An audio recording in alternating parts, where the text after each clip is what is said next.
வரவேற்புரையை இம்மண்ணின் மைந்தன் அன்பு சகோதரர் எம் பஷீர் அஹ்மத் இவ்விழாவினுடைய வரவேற்புரையை ஆற்றுவார்கள்.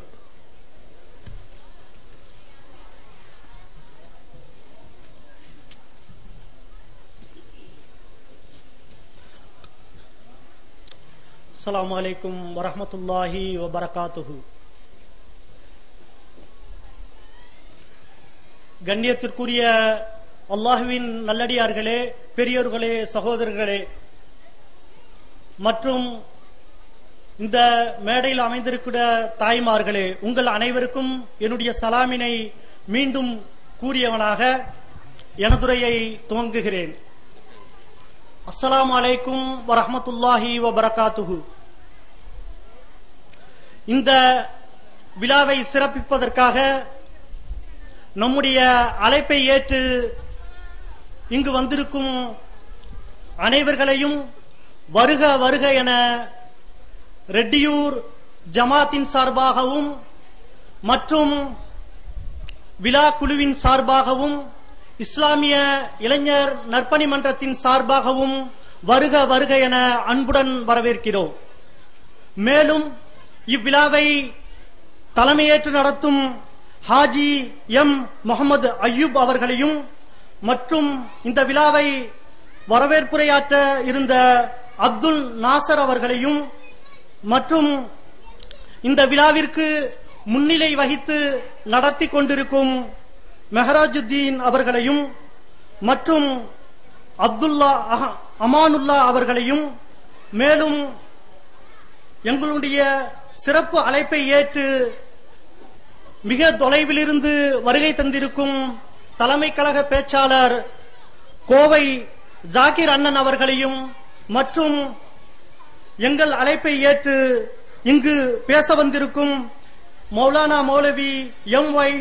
முகமது அன்சாரி அவர்களையும் வருக வருக என மீண்டும் எங்கள் ரெட்டியூர் ஜமாத்தின் சார்பாகவும் மற்றும் இஸ்லாமிய இளைஞர் நற்பணி மன்றத்தின் சார்பாகவும் வருக வருக என அன்புடன் வரவேற்கிறோம். அஸ்ஸலாமு அலைக்கும் வரஹ்மத்துல்லாஹி வபரகாத்துஹு.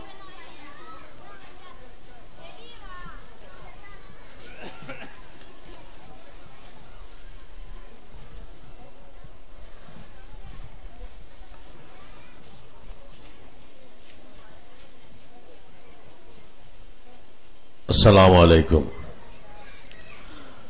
இந்த கடலூர் மாவட்டத்தில் காட்டுமன்னார்குடி தொகுதியினில் ரெட்டியூர் டி அருள்மொழி தேவன் என்ற கிராமம்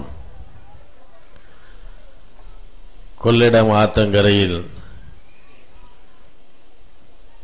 கடைசி கிராமமாக இருந்தாலும் இப்பள்ளியை மிகவும் அழகாக இவ்வளவு ஒரு சிறிய கிராமத்தில் இங்கே மிக அழகாக மிகவும் நேர்த்தியாக இயற்கையோடு கொஞ்சம் அளவிற்கு இப்பள்ளியை ரசித்து ரசித்து உருவாக்கிய இந்த கிராம ஜமாத்தார்களையும்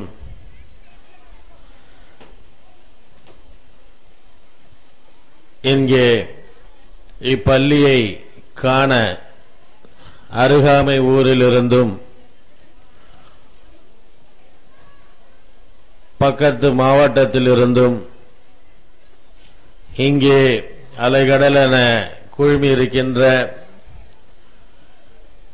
எங்களின் அன்புக்கு மேலான சகோதர சகோதரிகளையும் இந்த விழாவினை மிகவும் அரும்பாடுபட்டு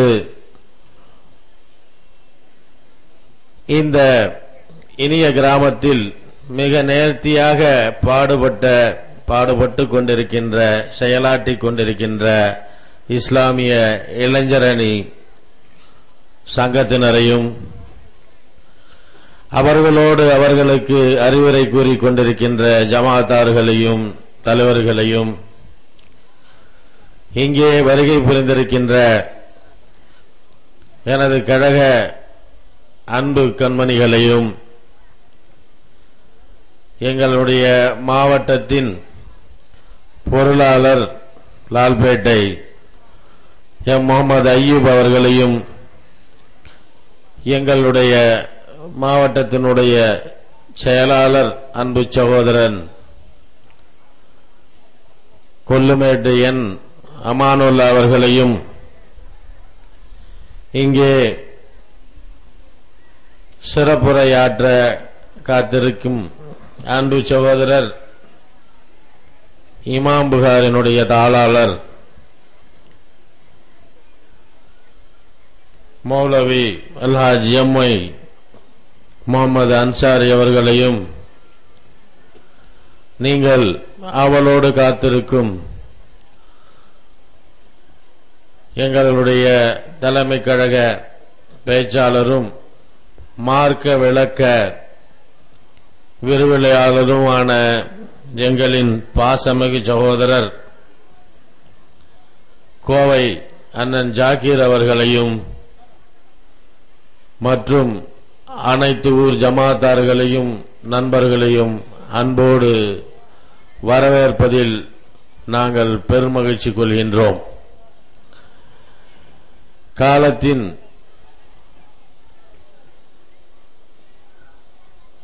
கருதி முதலில் எங்களுடைய அன்பு சகோதரர் அண்ணன் கோவை ஜாக்கீர் அவர்களை உரையாற்ற வருமாறு அன்போடு அழைக்கின்றேன்.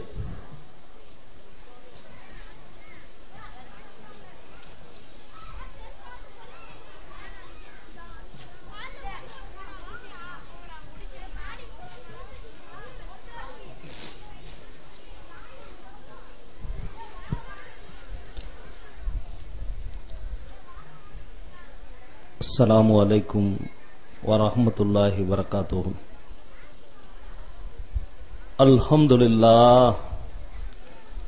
அல்ஹம்துலில்லாஹி ரப்பில் ஆலமீன். இன்னல் ஹம்துலில்லாஹ் நஹ்மதுஹு வ நஸ்தஈனுஹு வ நஸ்தக்ஃபிருஹு வ நு'மினு பிஹி வ நதவக்கலு அலைஹி வ நஊது பில்லாஹி மின் ஷுரூரி அன்ஃபுஸினா வ மின் ஸய்யிஆத்தி அஅமாலினா. من يهده الله فلا مضل له ومن يضلل فلا هادي له.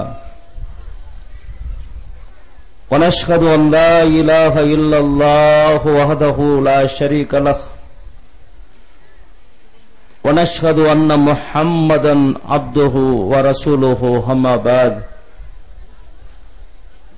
فقد قال الله تعالى في محكم التنزيل العليم والقرآن المجيد: أعوذ بالله من الشيطان الرجيم. بسم الله الرحمن الرحيم. كنتم خير أمة أخرجت للناس تأمرون بالمعروف تنهون عن المنكر تؤمنون بالله. قال نبينا صلى الله عليه وسلم: فإن خير الحديث كتاب الله وخير الهدي هدي محمد صلى الله عليه وسلم وشر الأمور محدثاتها وكل محدثة بدعة وكل بدعة ضلالة وكل ضلالة في النار أو كما كان نبينا صلى الله عليه وسلم. ஸதக்கல்லாஹுல் அலியுல் அலீம். ஸதக்க வ ரசூலுல் கரீம். அளவற்ற அருளாளனும் நிகரற்ற அன்புடையவனுமாகிய படைப்பினங்களுடைய அதிபதி சர்வலோக ரட்சகன் ஏக இறையவனாம் அல்லாஹ் சுப்ஹானஹு தஆலாவை போற்றி புகழ்ந்தவனாக மனித குலத்தின் மறுமலர்ச்சிக்காக உலகத்திலே தோன்றிய விடிவெள்ளி நபிகள் நாயகம் ஸல்லல்லாஹு அலைஹி வஸல்லம் மன்னவர்கள் மீதும் அவர்களுடைய அடிச்சுவற்றை அடிபிசகாமல் பின்பற்றி வாழ்ந்த உத்தம சத்திய ஷஹாபாக்கள் மீதும் ஷஹாபிய பெண்மணிகள் மீதும் அல்லாஹ்வுடைய மார்க்கம் இந்த உலகத்திலே நிலைநாட்டப்பட வேண்டும், நாமெல்லாம் முஸ்லிமாக வாழ வேண்டும் என்பதற்காக தன்னுடைய மனைவி, மக்கள், சொத்து, சுகம், சொந்த ஊர் எல்லாவற்றையும் தியாகம் செய்து கடைசியிலே எஞ்சியிருந்த தன்னுடைய இன்னுயிரையும் போர்க்களத்திலே தியாகம் செய்த ஷஹீதுகளான ஜிஹாதிகள் மீதும் இரத்தம் சிந்தாமல், வேர்வை சிந்தாமல், கண்ணீர் சிந்தாமல், எந்த விதமான இழப்பீடும் இல்லாமல் லேசான முறையிலே இந்த மார்க்கத்தை பெற்றுக் கொண்ட நம்மவர் அனைவர் மீதும் வல்ல ரஹ்மானுடைய வற்றா கருணை நின்று நிலவட்டுமாக என்று பிரார்த்தித்தவனாக, எனது அருமை சகோதரர்களே, பள்ளிவாசலை பார்க்கக்கூடிய நேரத்திலே உள்ளமெல்லாம் குளிர்ச்சி அடைகிறது. அதற்கான ஏற்பாடுகளை பார்க்கக்கூடிய நேரத்திலே மகிழ்ச்சி பொங்குகிறது. ஆனால் நபிகள் நாயகம் ஸல்லல்லாஹு அலைஹி வஸல்லம் சொன்னார்கள், சைத்தானுடைய இடம் எதுவென்று சொல்லுகின்ற நேரத்திலே நாயகம் ஸல்லல்லாஹு அலைஹி வஸல்லம் சொன்னார்கள், கடை தெருவு, பஜாரு சைத்தானுடைய இடம் என்று சொன்னார்கள். நீங்கள் கடை தெருவுக்கு சென்றீர்கள் என்று சொன்னால் எவ்வளவு சீக்கிரம் அங்கே இருந்து நீங்கள் வெளியேற முடியுமோ நீங்கள் வெளியேறி விடுங்கள் என்று சொன்னார்கள். என்ன காரணம் என்று கேட்டால், எவ்வளவு பெரிய சாலிகான மனுஷனும் அயோக்கித்தனம் பண்ணுவதும் பொய் சொல்லுவதும் கடை தெருவில் தான். நல்லவன் கெட்டவன் என்கிற நிலையே கடை தெருவில் இருக்காது. அதனால் கடை தெருவுக்கு நீங்கள் சென்றீர்கள் என்று சொன்னால் உடனடியாக வெளியேறி விடுங்கள் என்று சொன்னார்கள் நாயகம் ஸல்லல்லாஹு அலைஹி வஸல்லம். அதே நேரத்தில் அல்லாஹ்வுடைய அருளும் வானவர்களுடைய கூட்டமும் நிரம்பி இருக்கக்கூடிய இடம் இன்ன மஸ்ஜிது லில்லாஹ், அல்லாஹ்வுடைய ஆலயம், பள்ளிவாசல் என்று சொன்னார்கள் நாயகம் ஸல்லல்லாஹு அலைஹி வஸல்லம். ஆனால் வந்த நோக்கத்தையே தவறாக விளங்கி கடை தெருவிலே நிரம்பி இருக்கிறது. அல்லாஹ்வுடைய மார்க்கம் சொல்லப்படக்கூடிய இடத்திலே அங்குமிங்கும் மக்கள் நின்ற வண்ணமும் உட்காராத சூழ்நிலையும் பார்க்கக்கூடிய நேரத்திலே சிறிது வருத்தமாக இருந்தாலும் இந்த நசீபு யாருக்கெல்லாம் இருக்கிறதோ அவர்கள் கண்டிப்பாக கேட்பார்கள். அல்லாஹ் திருமறை குர்ஆனிலே சொல்லுகிறான், உபதேசம் பண்ணுங்கள், நான் நாடினால் இன்ஷா அல்லாஹ் அவர்களுக்கு பயனளிக்கும் என்று சொல்லுகிறான் அல்லாஹ் சுப்ஹானஹு தஆலா. ஏனென்று கேட்டால் நாயகம் ஸல்லல்லாஹு அலைஹி வஸல்லம் குறிப்பிட்டார்கள், எந்த ஒரு இடத்திலே அல்லாஹுவை பற்றி பேசப்படுகிறதோ, அல்லாஹ்வுடைய மார்க்கத்தை பற்றி பேசப்படுகிறதோ, அந்த சபையிலே நாமெல்லாம் கடை தெருவிலே நிற்கிறோம். ஆனால் நமக்கு முன்னால் மிகப்பெரிய ஒரு கூட்டம் இங்கே வந்து அமர்ந்து கொண்டிருக்கிறது. இதுதான் இஸ்லாமிய நம்பிக்கை. வானவர்கள் அங்கே சூழ்ந்து கொள்ளுகிறார்கள் என்று நாயகம் ஸல்லல்லாஹு அலைஹி வஸல்லம் குறிப்பிடுகிறார்கள். வானவர்கள் சூழ்ந்து கொண்டு சில வானவர்கள் தூது செய்தியாக கொண்டு போவார்களாம். யா அல்லாஹ், கடலூர் மாவட்டத்திலே ஒரு ஓர ஒதுக்குப்புறத்திலே உள்ள ஒரு சின்ன ஊரிலே உன்னை வணங்குவதற்காக ஒரு ஆலயத்தை ஏற்பாடு பண்ணி அங்கே உன்னை நினைவு கூறிக்கொண்டு அந்த மக்கள் இருக்கிறார்கள். யா அல்லாஹ், அந்த மக்களுக்கும் அந்த ஊருக்கும் நீ உன்னுடைய அருள் வளத்தையும் பரக்கத்தையும் அந்த ஊருக்கு நீ இறக்குவாயாக யா அல்லாஹ் என்று அந்த வானவர்கள் சொல்லுவார்கள் என்று சொல்லி ஹதீஸ்களிலே நம்மால் பார்க்க முடிகிறது. என் அருமை சகோதரர்களே, இந்த நன்மை எல்லாம் விளங்கி கொண்டோம் என்று சொன்னால் நாம் இந்த இடத்தை விட்டு வேறு இடத்துக்கு எங்கும் நகர மாட்டோம். என் அருமை சகோதரர்களே, ஏன் என்று சொன்னால் பள்ளிவாசல் என்பது நமக்கு எவ்வளவு முக்கியம் என்பதை நாம் உணர்வதற்கு முன்னால் இந்த பிற சமூக மக்கள் சொல்லுவார்கள், கோயில் இல்லாத ஊரிலே குடியிருக்க கூடாது என்று. கோயில் இல்லாத ஊரிலே குடியிருக்க கூடாது என்று சொல்லுவார்கள். அவர்களுக்கு அப்படி என்று சொன்னால் நமக்கு பள்ளிவாசல் எப்படி என்று சொல்லவே வேண்டியதில்லை. பள்ளிவாசலுடைய சிறப்பு.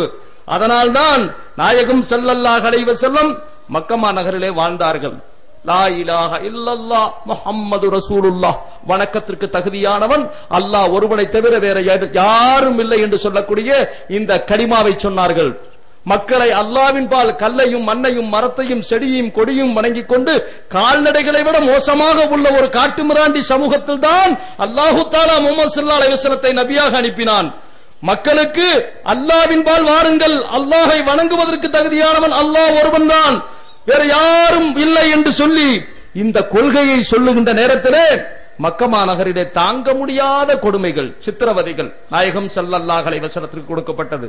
எந்த அளவுக்கு என்று சொன்னால், ஒரு முறை நாயகம் ஸல்லல்லாஹு அலைஹி வஸல்லம் தொழுகையுடைய சஜிதாவிலே இருக்கக்கூடிய நேரத்திலே என் அருமை சகோதரர்களே, ஒட்டகத்தினுடைய மிகப்பெரிய குடலை கொண்டு வந்து, அந்த கழிவு குடலை கொண்டு வந்து அல்லாஹ்வுடைய தூதருடைய முதுகிலே வைக்கிறார்கள். வைத்த உடனே அல்லாஹ்வுடைய தூதர் மூச்சையாக கூடிய அடிப்படையிலே நிமிரக்கூட முடியாமல் அப்படியே அமர்ந்து விட்டார்கள்.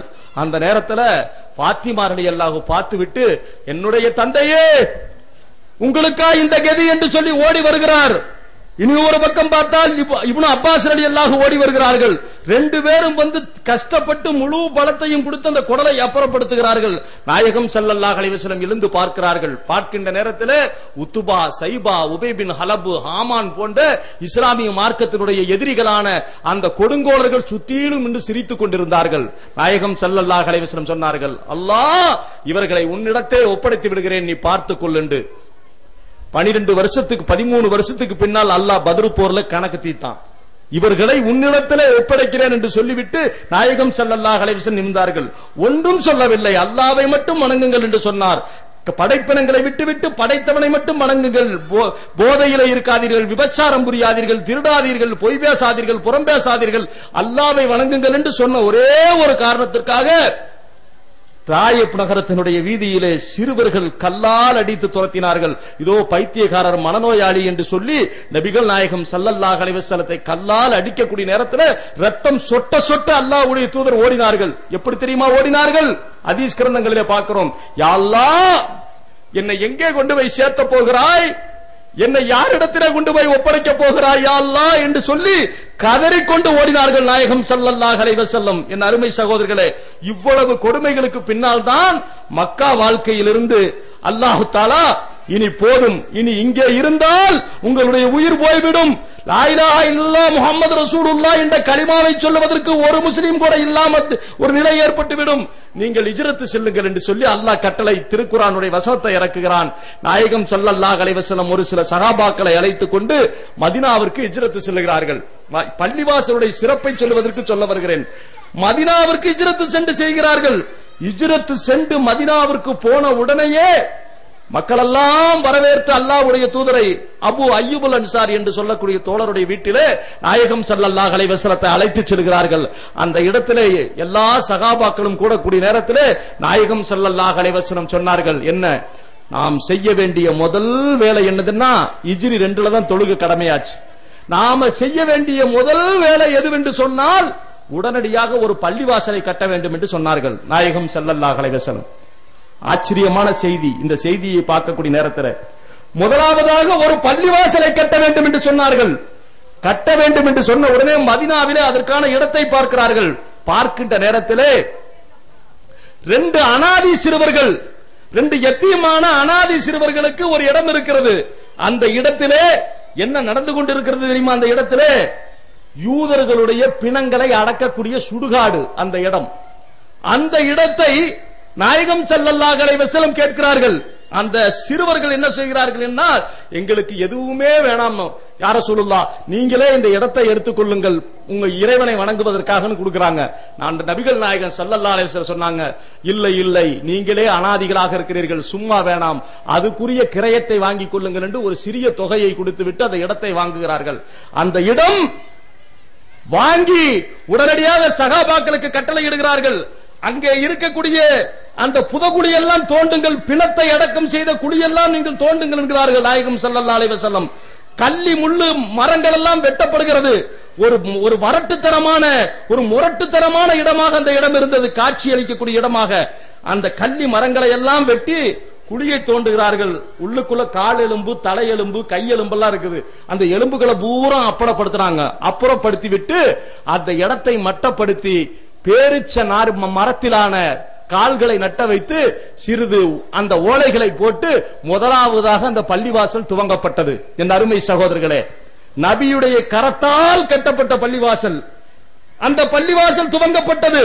ஆனால் துவங்கிய பின்னால் அங்கேதான் தொழுகை நடக்கும்.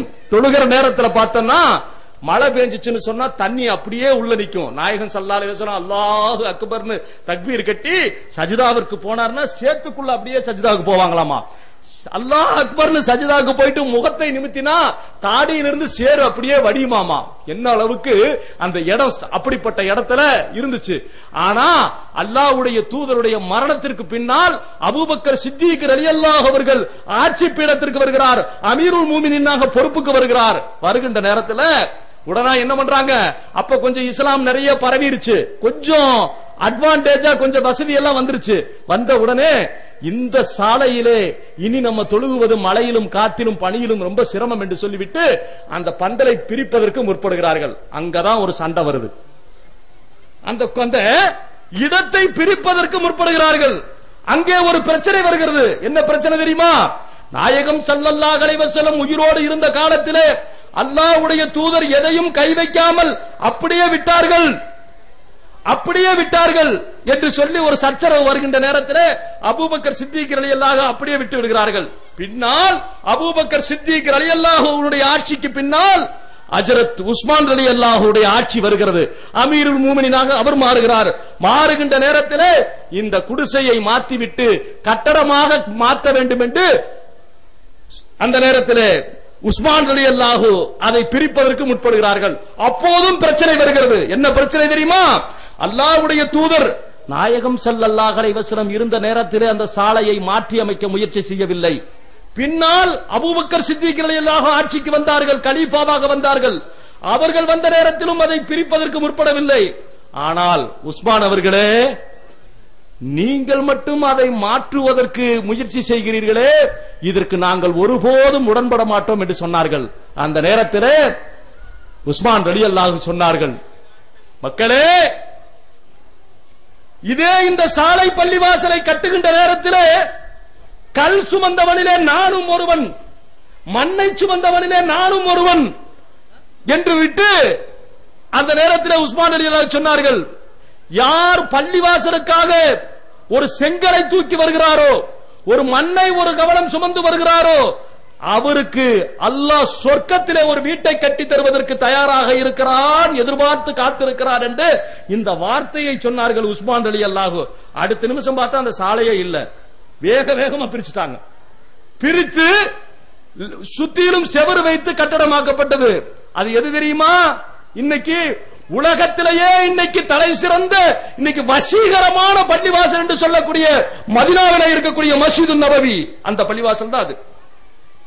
மஸ்ஜிது நபவி அரசாங்கமே இன்னைக்கு மதீனாவுடைய அரசாங்கமே முடிவு செய்திருக்கிறது, யாரும் கட்டடத்தை உயர்த்தி கட்டக்கூடாது. மதீனாவுடைய நகரத்தை பார்த்தீர்கள் என்று சொன்னால் உலகத்திலே அழகான நகரம்.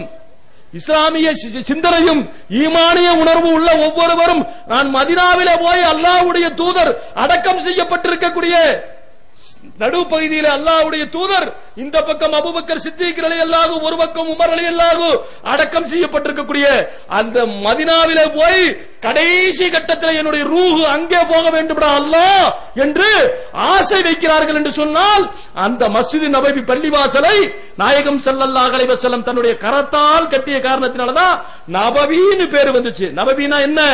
நபியின் பள்ளி. அந்த பள்ளிக்கு பேரு நபியின் பள்ளின்னு அந்த பள்ளிக்கு பேர் வைக்கப்பட்டுச்சு. நபியுடைய பள்ளி. அவர் கரத்தால மண்ணை அள்ளி கல்லை அள்ளி கஷ்டப்பட்டு கட்டிய பள்ளிவாசல். என்னுடைய அருமை சகோதரர்கள், இதுல இருந்து என்ன தெரியுது? உடனடியா செஞ்ச வேலை என்ன? பள்ளிவாசலை கட்டினார்கள்.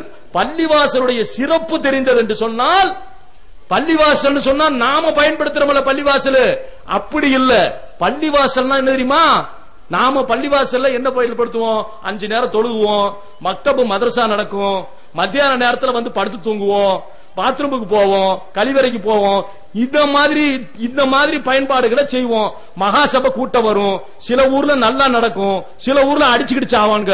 இப்படி எல்லாம் இதுதான் என்ன நடக்குது? பள்ளிவாசலுடைய நிலை. பள்ளிவாசலை பயன்படுத்துறது இப்படித்தான். இஸ்லாமிய மார்க்கத்தில் பள்ளிவாசலுக்கு என்ன தகுதி தெரியுமா? இஸ்லாமிய மார்க்கத்தில் பள்ளிவாசல் தான் பல்கலைக்கழகம். இன்னைக்கு மதீனான்னு வர்றாங்கல்ல, அஜர்த்து பாருங்க, பாக்கியத்து சாலியாத்துல ஓதுனா பாக்கவின்னு வருவாங்க, லால்பேட்ல ஓதுனா மண்பின்னு பட்டம் கொடுப்பாங்க, எந்தெந்த மதரசால ஓதுறாங்களோ மகளிரின்னு பட்டம் கொடுப்பாங்க, காசிமின்னு பட்டம் கொடுப்பாங்க. மதனீன்ட்டு அஜர்த்துகள் இருக்காங்க. அவங்க எங்க ஓதுனவங்க? உலக பல்கலைக்கழகம். மஸ்ஜிது நபவி வெறும் பள்ளிவாசல் மட்டுமல்ல, உலக பல்கலைக்கழகம். அது அங்க ஓதிட்டு வர்றவங்களை தான் அஜரத் மதனின்னு சொல்லுவாங்க. அந்த மாதிரி என்ன தெரியுமா? பள்ளிவாசல்ல எல்லாம் நடக்கும். மருத்துவம் நடக்கும், ஏழை எளியவர்களுக்கு உதவி செய்யக்கூடிய தர்மஸ்தலம் நடக்கும். அதே மாதிரி ஏழை எளியவர்களுக்கு உணவு உணவு கொடுக்கக்கூடிய இடமா அந்த இடம் இருக்கும். அதே நேரத்தில் போர் குற்றவாளிகளை கொண்டு வந்து அங்கே வைத்து அவர்களுக்கு பனிஷ்மெண்ட் கொடுக்கக்கூடிய இடமாக இருக்கும். மருத்துவமனையாக இருந்திருக்கிறது. பல்கலைக்கழகமாக பலவிதமான நல்ல கல்விகளை கற்றுக் கொடுக்கக்கூடிய கல்வி ஸ்தலமாக இருந்திருக்கிறது.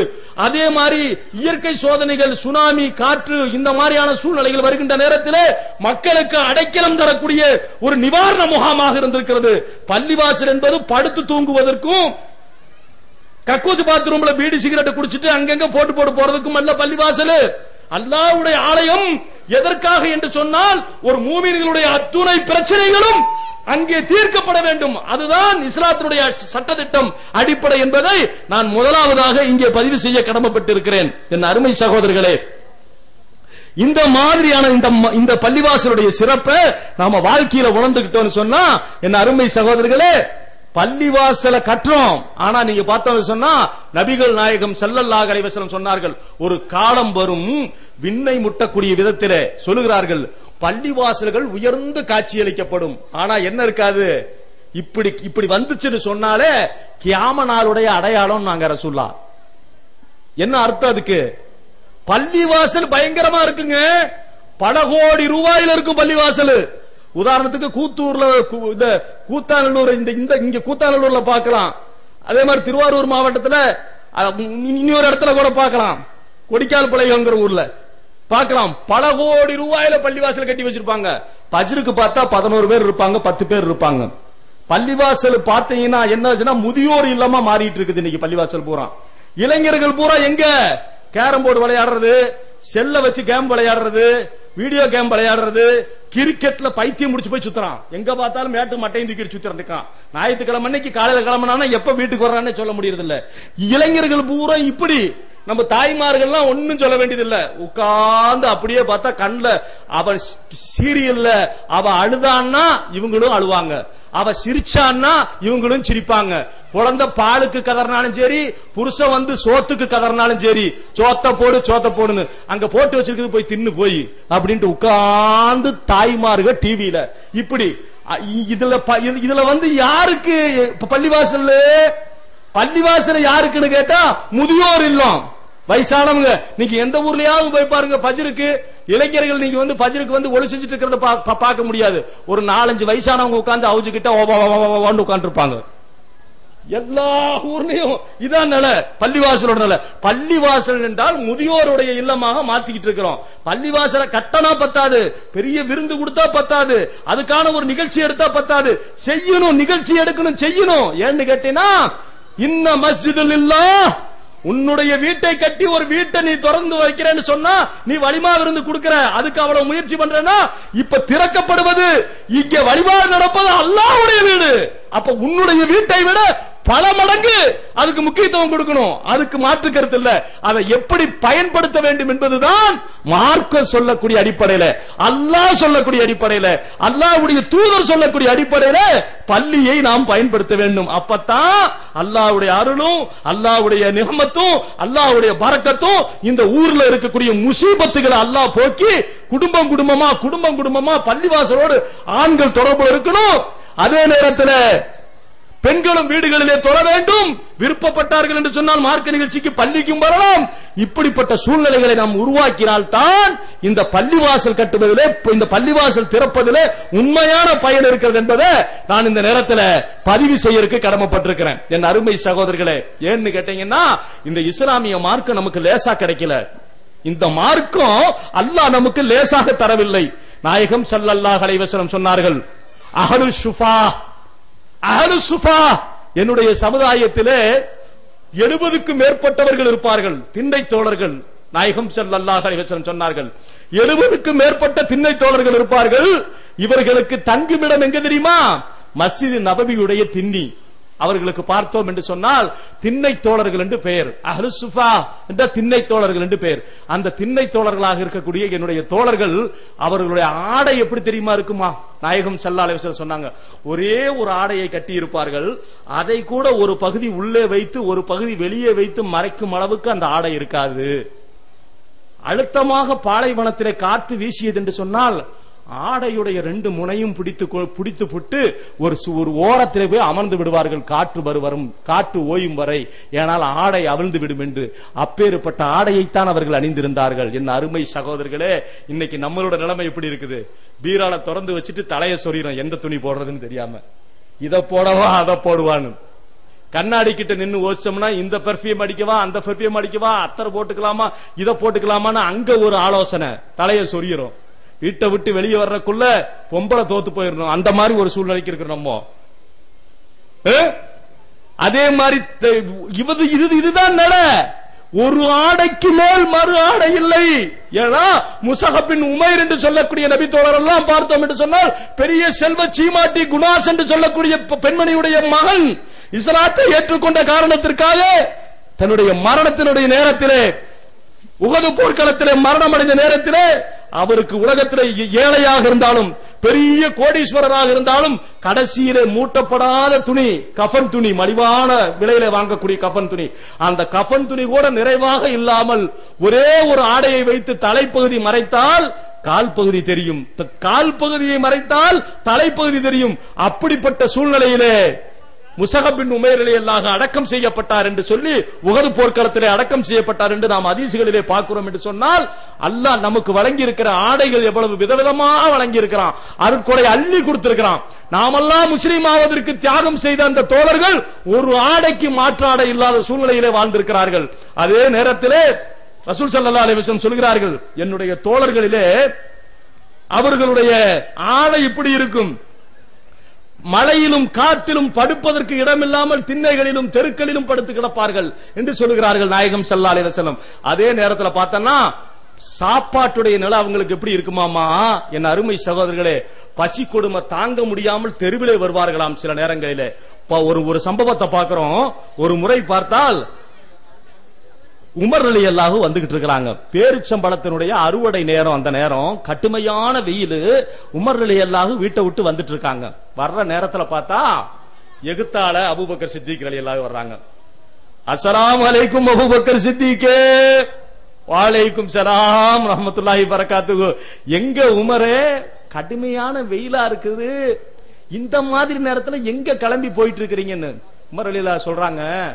சாப்பிட்டு 4-5 நாள் ஆகி போச்சு, ஒன்னும் முடியல, வீட்டுல படுத்தா தூக்கமும் வரமாட்டேங்குது, மயக்கமா இருக்குது, ரொம்ப கஷ்டமா இருக்குது, யாராவது ஏதாவது கொடுப்பாங்களான்னு வந்தேன்னா சொன்னார். வெளியே யாராவது ஏதாவது கொடுப்பாங்களா, உணவு கொடுப்பாங்களான்னுக்காக நான் வெளியே வந்தேன். யாரு? உமர் ரலியல்லாஹு. நாயகம் ஸல்லல்லாஹு அலைஹி வஸல்லம் சொன்னார்கள், இன்றைக்கு நம்மளுடைய பெண்கள் எல்லாம் ஃபர்தா அணிந்திருக்கிறார்கள் அல்லவா, இந்த கண்ணியமான ஆடை, இந்த ஆடை வருவதற்கு காரணமாக இருந்தவர் உமர் ரலியல்லாஹு. துஆ செய்தார்கள் அல்லாஹ் இடத்துல, யா அல்லாஹ், மூமினான பெண்களை கண்ணியமான முறையில் அழகுபடுத்துவதற்கு இந்த ஃபர்தா முறையை நீ தாயா அல்லாஹ் என்று சொல்லி அல்லாஹ் இடத்திலே துஆ செய்தார்கள். அல்லாஹ் வசனத்தை இறக்கினான், ஃபர்தாவுடைய சட்டத்தை. அந்த உமர் ரலியல்லாஹுவை பார்த்து நாயகம் ஸல்லல்லாஹு அலைஹி வஸல்லம் சொன்னார்கள், உமரே, உன்னுடைய நாவில இருந்து அல்லாஹ் பேசுகிறான் என்று சொன்னார்கள். உமரே, நீங்கள் ஒரு வழியிலே வந்தீர்கள் என்று சொன்னால் மனித உள்ளங்களிலே பூந்து ஊசலாட்டங்களை ஏற்படுத்தி குழப்பத்தை ஏற்படுத்தக்கூடிய சைத்தான் இனி ஒரு பாதையிலே விரண்டோடுவான் என்று சொன்னார்கள் நாயகம் ஸல்லல்லாஹு அலைஹி வஸல்லம். அந்த உமர் ரலியல்லாஹு பசி கொடுமை தாங்காம வெளியே வர்றாரு. அபூபக்கர் சித்திக் ரலியல்லாஹு சொல்றாரு, 4-5 நாளை தாண்டிருச்சு அபூபக்கரே, என்னால முடியல, யாராவது ஏதாவது கொடுப்பாங்களான்னு. ஆமா, நீங்க எதுக்கு இந்த நேரத்துல வந்துட்டு இருக்கிறீங்கன்னு கேட்டாங்க.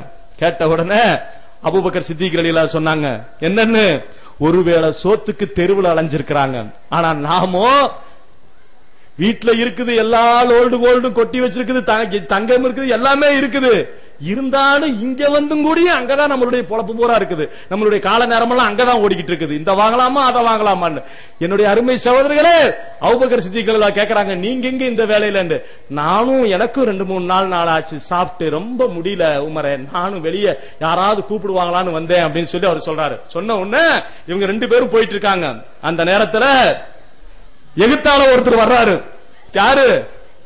அகில உலகத்தினுடைய அருட்கொடை அண்ணலும் பெருமானார் ஸல்லல்லாஹு அலைஹி வஸல்லம் வர்றாங்க. யா ரசூலுல்லாஹ், அல்லாஹ்வுடைய தூதரே, நீங்க எங்க இந்த கொளுத்துற வெயில்ல, நீங்க எங்க இந்த நேரத்துலன்னு சொன்ன உடனே நாயகம் ஸல்லல்லாஹு அலைஹி வஸல்லம் சொன்னாங்க, என்னுடைய அருமை தோழர்களே, நீங்க 2 பேரும் எதுக்கு வந்தீங்களோ நீங்க என்கிட்ட சொல்லிட்டீங்க, என்னால சொல்ல முடியலப்பா, எனக்கு தாங்க முடியாத பசியில நானும் வெளியே வந்தேன். நாங்க 3 பேரும் போயிட்டு இருக்காங்க. போகும்போது ஒரு அன்சாரி தோழரு வழி மீது விழி வைத்து வாசல்ல காத்துக்கிட்டு இருக்கிறார். யாராவது முசாபர்கள் வருவார்களா, வழிபோக்கர் வருவார்களா, உணவு கொடுக்கலான்ட்டு. பார்த்த உடனே நேரா வந்து அந்த 3 பேரையும் கூட்டிட்டு போறாரு. கூட்டிட்டு போய் வீட்டுல உட்கார வச்சுட்டு, அப்போதுதான் மரத்தில இருந்து இறக்கிய பேரிச்சம்பழத்தினுடைய மதினத்து பேரிச்சம்பழத்தினுடைய ஒரு கொலையை கொண்டு வந்து அவருடைய கையில தர்றார். அதை வாங்கின உடனே நாயகம் ஸல்லல்லாஹு அலைஹி வஸல்லம் எப்பவுமே தனக்கு பக்கத்தில் இருக்கிறவங்கள்ட்ட கேட்பாரு, வலது புறத்தில் இருக்கிறவங்களுக்கு கொடுப்பாரு. முதலா வலது புறத்தில் இருக்கக்கூடிய அபூபக்கர் சித்திக் ரலியல்லாஹு அன்ஹு கேட்கறாங்க, கொஞ்சோன்னு அனுமதி கொடுத்தீங்கன்னா நான் இது வரைக்கும் போயிட்டு வந்துடுறேன். இடது பக்கம் இருக்கிற உமர் ரலியல்லாஹு அன்ஹு கேட்கறாங்க, நீங்களும் கொஞ்சம் அனுமதி கொடுத்தீங்கன்னா நான் இங்க வரைக்கும் போயிட்டு வந்துடுறேன். 2 பேரும் சொல்றாங்க, என்ன யா ரசூலுல்லாஹ், எங்கள்கிட்ட நீங்க அனுமதி கேட்கணுமா, நீங்க போயிட்டு வாங்க யா ரசூலுல்லாஹ். நாயகம் ஸல்லல்லாஹு அலைஹி வஸல்லம் அந்த பேரிச்சம்பழத்தை எடுத்துக்கொண்டு வேக வேகமா தன்னுடைய வீட்டுக்கு செல்கிறார்கள். வேக வேகமா தன்னுடைய வீட்டுக்கு செல்கிறார்கள். சென்று விட்டு திரும்ப வெறும் கையோடு மீண்டும் வருகிறார்கள்.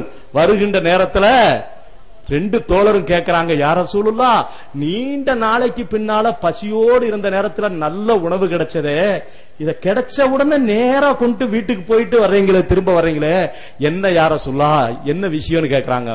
உடனே நாயகம் ஸல்லல்லாஹு அலைஹி வஸல்லம் சொன்னார்கள், அது ஒன்றுமில்லை என்னுடைய அருமை தோழர்களே, வீட்டை விட்டு நான் வெளியே கிளம்பி வருகின்ற நேரத்திலே என்னுடைய பேர குழந்தைகள் அசேனும் உசேனும் பசியிலே சுருண்டு திண்ணையிலே படுத்துக் கொண்டிருந்ததை பார்த்து விட்டுத்தான் நான் வெளியே வந்தேன் என்று சொன்னார்கள். அல்லாஹ் அக்பர்.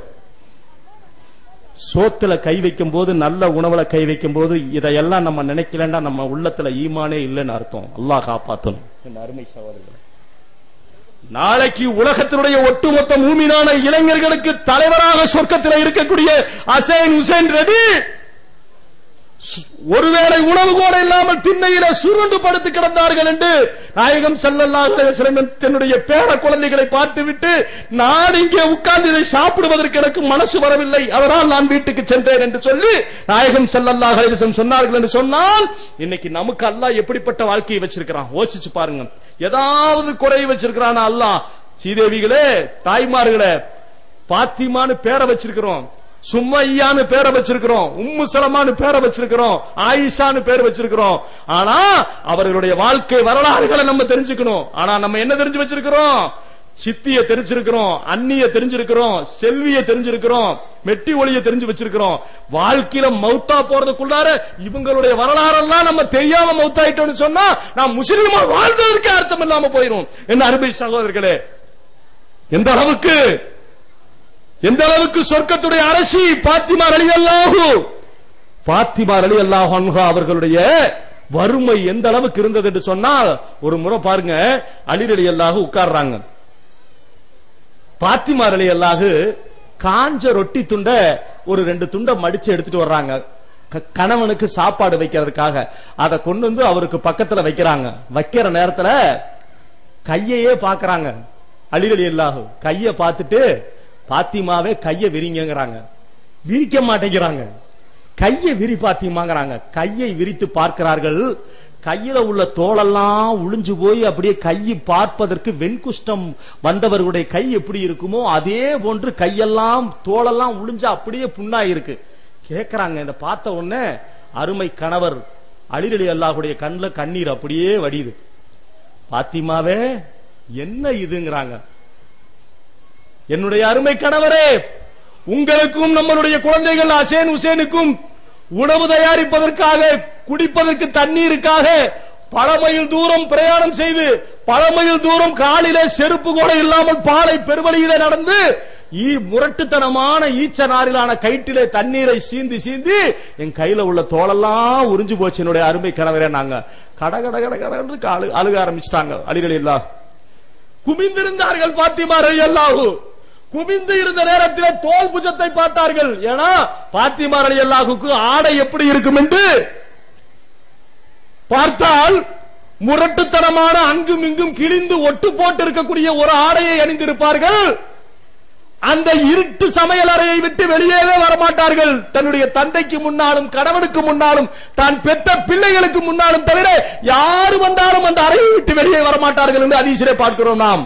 அந்த தோல் புஜத்தை பார்க்கிறார்கள். தோல் புஜம் மூட்டை சுமக்கக்கூடிய ஆண்களுக்கு எப்படி இருக்கும், அது போன்று அந்த செவத்த உடலிலே அந்த தோல் புஜம் அப்படியே காப்பு காட்சி இருக்கக்கூடிய காட்சியை பார்த்துவிட்டு அலி ரலியல்லாஹு கண்கலங்குகிறார்கள். என்ன என்னுடைய அருமை மனைவியே பாத்திமாவே, இது என்ன உங்களுடைய தோல் புஜம் இப்படி இருக்கிறதுன்னு சொன்னார்கள். ஈச்சன் ஆறிலான கயிற்றிலே தண்ணீரை சீந்தி சீந்தி என் கையில் உள்ள தோலெல்லாம் முழிந்து விட்டது. சீந்திய தண்ணீருடைய அந்த குவளையை என் தோளிலே சுமந்து சுமந்து என் தோல் வடுவடைந்து விட்டது என் கணவரே என்று சொன்னார்கள். சொன்ன போது அந்த ரொட்டியை சாப்பிடுவதற்கு மனசு வராமல் அழுது கொண்டிருந்த அலி ரலியல்லாஹு சொன்னார்கள், பாத்திமாவே நான் ஒன்னு சொல்றேன், நீங்க சங்கடப்பட மாட்டீங்களே, சொல்லுங்கள் என் அருமை கணவரே. இப்போதுதான் போர் நடந்து முடிஞ்சிருக்கிறது. நிறைய போர் கைதிகள் உங்களுடைய வீட்டில் அங்கே கட்டி வைக்கப்பட்டிருப்பார்கள். யாராவது போர் கைதிகளிலேயோ இல்ல அடிமைகளிலேயோ யாராவது ஒருவரை உதவிக்கு கேட்டு உன் தந்தை இடத்திலே போய் நீங்கள் சொல்லலாம்லன்னு கேட்டாங்க. உடனே பாத்திமா ரலியல்லாஹு கணவனுடைய வற்புறுத்தலின் பேரால் வீட்டுக்கு போறாங்க. போற நேரத்துல பார்த்தா நாயகன் ஸல்லல்லாஹு அலைஹி வஸல்லம் வீட்டுல இல்ல. போட்டு கேக்குறாங்க, ஆயிஷா ரலியல்லாஹு வேகமா வர்றாங்க, வந்து கேக்குறாங்க, என்னுடைய பாத்திமாவே என்னம்மா எதுக்குமா வந்தீங்க அப்படிங்கிறாங்க. என்னுடைய தந்தை இல்லையா அப்படின்னு. இல்லையம்மா அவர் என்று சொன்ன உடனே நான் மீண்டும் ஒரு முறை வருகிறேன், நான் வந்துவிட்டு போனதா சொல்லுங்க சொல்லிட்டு பாத்திமா ரலியல்லாஹு போயிடுறாங்க. போயிட்டு மறுமுறை வருகிறார்கள். மறுமுறை வருகின்ற நேரத்தில் நாயகம் ஸல்லல்லாஹு அலைஹி வஸல்லம் வீட்டுல இருக்கிறாங்க. அல்லாஹ்வுடைய தூதர் தன்னுடைய மக வீட்டுக்கு வந்துட்டாங்கன்னா எந்த சூழ்நிலையில இருந்தாலும் சரி எழுந்து போய் நேரா வாசல்ல போய் நெத்தியில முத்தம் வச்சு தன்னுடைய மகளை கைய பிடிச்சு கூட்டு வந்து உட்கார வைப்பாங்களாமா. அத்தா ஆருக்கு தந்தைக்கும் மகளுக்கும் உண்டான பாசம். இதே மாதிரி ரசூலுல்லாஹ் மக வீட்டுக்கு போனா மகளும் இப்படித்தான் செய்வாங்களாமா. ஓடி வந்து அல்லாஹ்வுடைய தூதரோட நெத்தியில முத்தம் வச்சு தன்னுடைய தந்தையை கொண்டு வீட்டுல உட்கார வைப்பாங்களாமா. அப்படி இருக்கக்கூடிய பாத்திமா ரலியல்லாஹு தன்னுடைய வீட்டுக்குள்ள கொண்டு உட்கார வைக்கிறாங்க. உட்கார வச்சுட்டு கேக்குறாங்க, என்ன பாத்திமாவே என்னமா விஷயம் அப்படின்னு. உடனே பாத்திமா ரலியல்லாஹு மெதுவா கைய காட்டுறாங்க. ரசூலுல்லாஹ் கேக்குறாங்க, கையெல்லாம் புண்ணா போச்சாமா, தோளு புஜமெல்லாம் தண்ணீரை சுமந்து சுமந்து வடுவாகி விட்டதா, தாங்க முடியலையா, வீட்டு வேலைகள் செய்ய முடியாமல் ரொம்ப கஷ்டப்படுறியா என்னுடைய அருமை மகளே, அருமை மகளே கஷ்டப்படுறியா நீ அப்படின்னு கேட்டுட்டு அப்படி கேக்குறாங்க. கேட்டுட்டு நான் உனக்கு என்ன செய்யணுமா அப்படின்னு உடனே கேட்கிறாங்க, ஏதாவது அடிமைகள் யாராவது வேண்டும் என்று சொன்னால் ஒரு பணியாளரை நான் அனுப்பி வைக்கிறேன், உன் பணியை அல்லாஹ் லேசாக்கி வைப்பான், அழைச்சிட்டு உங்க வீட்டுக்கு நான் அனுப்பிச்சு வைக்கிறேன், அதை விட சிறந்தது உனக்கு நான் ஒன்று சொல்லட்டுமா. நாங்க என்னன்னு இன்னைக்கு நம்ம தாய்மார்களுக்கு சொல்லி பாருங்க. சொன்னாங்க என்னென்ன, அல்லாஹ் உன்னுடைய கஷ்டத்தை லேசாக்குவான், உன்னுடைய சுமையை லேசாக்குவான், உன்னுடைய குழந்தைகளுக்கும் உன்னுடைய புருஷனுக்கும் பணிவிடை செய்வதற்கு உனக்கு தாக்கத்தை அல்லாஹ் தருவான். அல்லாஹ்வை நீ திக்ர் செய், சுப்ஹானல்லாஹ் 33 தடவை, அல்ஹம்துலில்லாஹ் 33 தடவை, அல்லாஹ் அக்பர் 33 தடவை, லா இலாஹா இல்லல்லாஹ் வலா ஹவுல வலா குவ்வத இல்லா பில்லாஹ் என்று நீ திக்ர் செய் என்னுடைய அருமை மகளே. உன்னுடைய வேலைப்பளவெல்லாம் சுமையாக்கி அல்லாஹ் லேசாக்கி விடுவான், உனக்கு ஆரோக்கியத்தை தருவான் என்று மகளுக்கு சொல்லி அனுப்பாங்க. இன்னைக்கு நம்மளுடைய தாய்மார்களே நம்ம வாழ்க்கை எப்படி, சிச்ச தட்டனா வாஷிங் மிஷின், சிச்ச தட்டனா வாஷிங் மிஷின், இன்னொரு பட்டனை தட்டனா மிக்சி, இன்னொரு பட்டனை தட்டனா கிரைண்டர். இன்னைக்கு என்ன துணி புளியிற வேலை கூட இல்ல, டயர்ல அடிச்ச புளிஞ்சு வந்துருது, எல்லாம் வந்துருது, ஒரு வேலையும் இல்ல. கட்டல்ல படுத்துட்டு கையில ரிமோட்டை வச்சுட்டு சீரியலை பார்த்துட்டு இருக்கிறோம், விதவிதமான சீரியல்களை பார்த்துக்கிட்டு அப்படியே இன்னைக்கு படுத்து கிடக்கிறோம். அல்லாஹு அக்பர் அல்லாஹு அக்பர் பள்ளிவாசல்ல பாங்க சொன்னா கூட டிவியை ஆஃப் பண்ணாத, மெல்லமா ஸ்லோ பண்ணி வையின், சைலண்ட்ல வையின். பள்ளிவாசல்ல பாங்கு சொன்னா கூட என்ன வைக்கணும், சத்தம் இல்லாம சைலண்ட்ல வையின், ஆக்ஷனையாவது பார்ப்போம் அப்படின்னு. இதோட இந்த நிலையில நான் ஒன்னு சொல்றேன் என் அருமை சகோதரர்களே, நாயகம் ஸல்லல்லாஹு அலைஹி வஸல்லம் சொன்னார்கள், அல்லாஹ் ஹராம் ஆக்கிய, அல்லாஹ் வெறுத்த, அல்லாஹ் நஜீஸ் ஆக்கிய இந்த விஷயங்களை செய்யாதீர்கள் என்று அல்லாஹ் ஹராம் ஆக்கிய காரியத்திலே ஒரு முஸ்லிம் ஈடுபடக்கூடிய நேரத்திலே அவன் முஸ்லீமாக இல்லை, ஈமானை கழட்டி வைத்து விட்டு அந்த வேலையிலே ஈடுபடுகிறான் என்று நாயகம் ஸல்லல்லாஹு அலைஹி வஸல்லம் சொன்னாங்க. ஆபாசமான காட்சியை டிவியில உட்கார்ந்து பார்க்கிற நேரத்துல, ஆபாசமான விஷயங்களை செல்போனை வச்சு பரிமாறிக்க நேரத்துல, செல்போன் எந்த அளவுக்கு ஆயிடுச்சு தெரியுங்களா, பெத்த தாயின் தகப்பனுக்கு முன்னால விபச்சாரம் நடக்குதுங்க செல்போன்ல, ஜினா, காலேஜுக்கு போகுதுங்க, பல இடங்களுக்கு போகுதுக. ஆனா செல்போன் செல்போன் வைக்கிறதுக்கு அவசியமான தேவைக்கு செல்போன் தேவைதான். ஆனா அந்த செல்போனை வச்சுட்டு தாயின் தகப்பனும் உட்கார்ந்துட்டு இருக்கும் போது பேசுது. என்னல ஜெயித்தூன்னு நல்லா இருக்கியா, எங்க இருக்கிற, இந்த அரியர்ஸ் எல்லாம் எழுதிட்டியா, கொஞ்சம் பாடமெல்லாம் பேலன்ஸ் எல்லாம் எழுதிட்டியா, எனக்கு சில விஷயங்கள்ல கொஞ்சம் டவுட், நான் வரல, நீ கொஞ்சம் சொல்லல அப்படின்னு. சொல்லுடி, நான் வர்றேன், நீ எங்க இருக்கிற, நான் வீட்டுல இருக்கிற, நீ வா அப்படின்ட்டு. ஆனா பேசுறது டி இல்ல டா. பேசுறது யார்கிட்ட பேசுது? புள்ள பையன்கிட்ட பேசுது. உங்க அம்மாவும் அத்தா உட்கார்ந்து இருக்கிறாங்க, இவங்க முன்னால பேசும்போது வந்துடுறேன்டி, பாத்துட்டியா, எடுத்து வச்சா, பேப்பர்லாம் எடுத்து வச்சிட்டியா, எனக்கு சிலதெல்லாம் டவுட்டா இருக்குது, நான் வந்து கிளியர் பண்ணிக்கிறேன். எந்த பஸ்ல வருவ நீ சொல்லுடி, நான் இந்த பஸ்ல வருவேன், இங்க வந்து இறங்குவியா, இங்க வந்து இறங்குவேன், வரும்போது எனக்கு ஒரு மிஸ்டு கால் குடுறி அப்படின்னு போட்டு, இது குடுடி அல்ல குடுடா.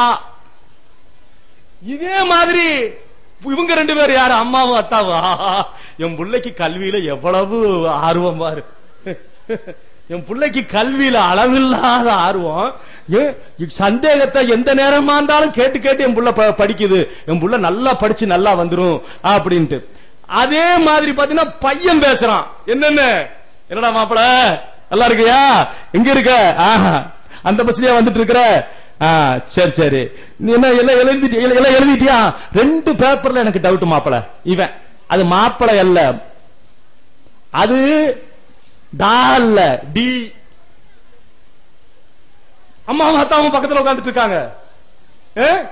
என்ன கேக்குறாங்க, அந்த 2 பேப்பரை சரி பண்ணிட்டு என்கிட்ட கொடுத்துரு, நான் திருத்திட்டு தந்தரண்டி அப்படின்ட்டு. ஆனா பேசுறது ஆம்பளைட்ட உட்கார்ந்து தாயும் தகப்புன்னு நம்ம பிள்ளைய படிக்க போகுதுங்க, நம்ம பிள்ளைய நம்ம நல்ல நோக்கத்துல நம்ம நினைச்சிட்டு இருக்கிறோம். ஆனால் இந்த செல்போன்ல அவ்வளவு பெரிய அனாச்சாரங்கள் நடந்துகிட்டு இருக்குது. எந்த அளவுக்குன்னு கேட்டீங்கன்னா, மரும மேல நம்பிக்கை கிடையாது. சென்னை அண்ணா பல்கலைக்கழகத்தினுடைய துணைவேந்தராக இருக்கக்கூடிய விஸ்வநாதன், அவரு ஒரு உள்ளுக்குள்ள கிளாஸ் ரூமுக்குள்ள மாடல் டிரெஸ் போட்டு வரக்கூடாது, ஜீன்ஸ் பேண்ட் போட்டு வரக்கூடாது, தொட தெரியுற மாதிரி துணி போட்டு வரக்கூடாது, கை வெளியே முழுசா தெரியுற மாதிரி துணி போட்டு வரக்கூடாது, செல்போன் வச்சிட்டு இருந்தா உடனே வந்து டிசியை கையில கொடுத்து துரத்தி விட்டுருவேன்னு போட்டு அந்த ஆள் ஒரு திட்டத்தை போட்டதுக்கு ஜமாத்தெல்லாம் போஸ்ட் அடிச்சு ஓடிச்சு மெட்ராஸ்ல. யாரு? ஒரு விஸ்வநாதனுக்கு இருக்கிற வெக்க உணர்வும் ஒரு மானமும் ஒரு ஈமான் கொண்ட முஸ்லிம்களுக்கு இல்ல. இன்னைக்கு இஸ்லாமிய ஸ்கூலுகள் பலதும் நடக்குது, ரெக்கார்ட் டான்ஸ் நடக்குது, அங்க பலதும் இருக்குது, சிலது தர்பியத்தோட போறதும் இருக்குது. எதுக்கு நான் சொல்ல வர்றேன்னு கேட்டீங்கன்னா, என்ன அருமை சகோதரர்களே, நம்மளுடைய பிள்ளைகளை வளர்த்துவதில், அது அல்லாஹ்வுடைய ஆலயத்தோடும் நம்மளுடைய ஆண் மக்களை தொடர்புல வைக்கிறதுல, பயானுடைய மஜ்லிஸ்கள்ல பெண்கள் அமர்றதுல அல்லாஹ்வுடைய அச்சம் இதன் மூலம் தான் ஏற்படுவதற்கு உண்டான வாய்ப்புகள் இருக்கிறது. என் அருமை சகோதரர்களே, இன்னைக்கு நமக்கு என்ன எல்லா வசதியும் கொடுத்திருக்கிறான் அல்லாஹ், ஆனா அல்லாஹ்வை மறந்த வாழ்க்கை வாழ்ந்துகிட்டு இருக்கிறோம் நம்ம. ஆனா அவ்வளவு வறுமையில, அவ்வளவு கஷ்டத்துல. இது மட்டும் இல்லாம தாய்மார்கள்ட்ட சொல்லவே வேணாம். என்ன, 4 பேர் ஒண்ணு சேர்ந்துட்டாங்கன்னா போதும், அவதானே எங்கேயோ போறா, காலையில பரதாவை போட்டுட்டு நீ எங்க போறாளா என்ன வராளா தெரியல, அப்படித்தானே. அதுவா, அது உனக்கு தெரியாதா, ஐயோ என்ன என்ன என்ன நடந்துகிட்டு இருக்கு தெரியுமா, இப்படி உட்கார்ந்து அப்படியே அடுத்த பெண்களை நாசம் பண்ற மாதிரி உட்கார்ந்து பேசுறது, புறம் பேசக்கூடிய வேலை நடந்துட்டு இருக்குது. பாருங்க, நாயகம் ஸல்லல்லாஹு அலைஹி வஸல்லம் மக்கா வெற்றிக்கு பின்னால மதீனாவுல நடக்கக்கூடிய ஒரு சம்பவம். என்ன சம்பவம்னு கேட்டீங்கன்னா, ரசூலுல்லாஹ் வீட்டுல இருக்காங்க. வீட்டுல இருக்கக்கூடிய நேரத்துல பார்த்தா ஒரு பெண்மணி வர்றாங்க. ஒரு பெண்மணி வரக்கூடிய நேரத்துல பார்த்தா நபிகள் நாயகம் ஸல்லல்லாஹு அலைஹி வஸல்லம் என்ன பண்றாங்க, நேரா எழுந்து போய் அவங்கள கூப்பிடுறாங்க, கூட்டிட்டு வர்றாங்க. கூட்டிட்டு வந்த உடனே ஒரு ஓரத்துல வீட்டு பக்கத்திலேயே தான், ஒரு ஓரத்துல வீட்டு பக்கத்துல நின்று பேசுறாங்க. அவங்க கொஞ்சம் கண்கலங்க கஷ்டத்தை எல்லாம் சொல்லிட்டு இருக்காங்க நாயகம் ஸல்லல்லாஹு அலைஹி வஸல்லம். நாயகம் ஸல்லல்லாஹு அலைஹி வஸல்லம் அவங்களுக்கு ஆறுதல் சொல்லிட்டு அவங்களோட பேசிட்டு இருக்காங்க. ஆயிஷா ரலியல்லாஹு திடீர்னு வீட்டை விட்டு வெளியே வந்தாங்க. வந்த உடனே பொம்பளைங்க தானே, அந்த பலவீனம் இருக்கத்தானே செய்யும். டக்குன்னு முகம் அப்படியே மாறிடுச்சு. என்னடா, நேரா வந்துச்சு அந்த பெண்மணி, வீட்டுக்குள்ள கூட்டிட்டு வந்து உட்கார வச்சிருக்கலாம், இல்லன்னா நம்மளை கூப்பிட்டு ஏதாவது சொல்லி நீ போய் கூட்டிட்டு வான்னு சொல்லிருக்கலாம். வந்தாங்க, நேரா இவரே கூப்பிட்டு வந்தாரு.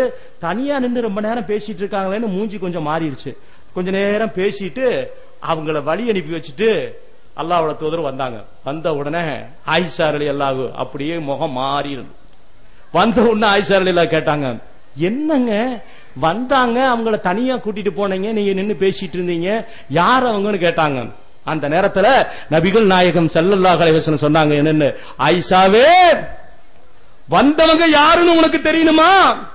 வந்தவங்களை பத்தி நீ தெரிஞ்சுக்கணுமா அவசியம் அப்படின்னாங்க. ஆமாங்கிற மாதிரி மௌனமா நின்னாங்க. நின்ன உன்ன சொன்னாங்க, வந்தது யாரு தெரியுமா? நாயகம் ஸல்லல்லாஹு அலைஹி வஸல்லம் சொன்னாங்க, வந்தது யாரு தெரியுமா?